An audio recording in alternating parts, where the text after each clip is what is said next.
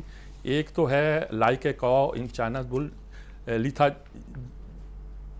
جشنو کا آرٹیکل ہے جی, جس میں انہوں نے کہا جی جو انڈیا اور کہ جب مودی گئے تھے بڑا استقبال ہوا تھا, وہ ادھر سے بھی ان کے صدر آئے, استقبال ہوا, لیکن پھر یہ ہوا کہ کچھ ہم نے ویزا دے دیا ان کے ایک دہشت گرد جن کو سمجھتے تھے, ساؤتھ چائنا سی کے بارے میں پیغام دے دیا, سنگاپور میں تقریر کر دی, سپلائر گروپ میں پھر انہوں نے ہماری مخالفت کر دی, اور ان کو اندازہ نہیں ہندوستان میں جب باتیں کرتے ہیں کہ اس کی معیشت ہم سے 4 گنا ہے.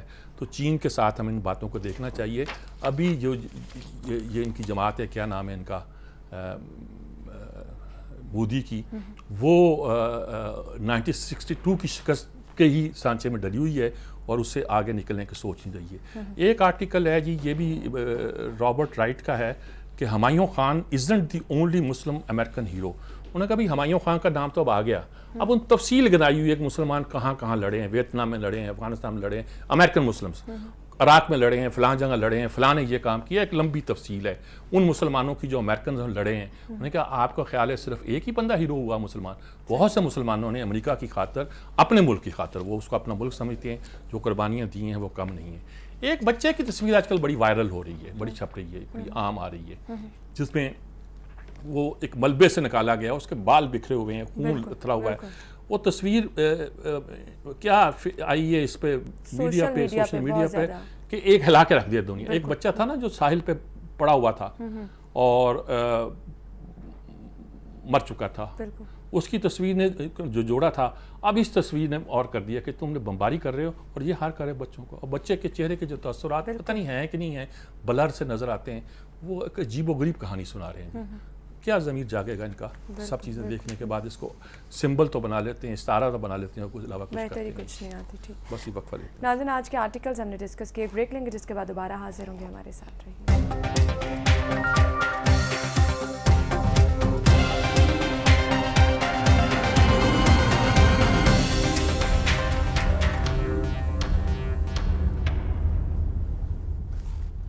Welcome back. شامل کریں گے نیکسٹ سیگمنٹ ان پٹ.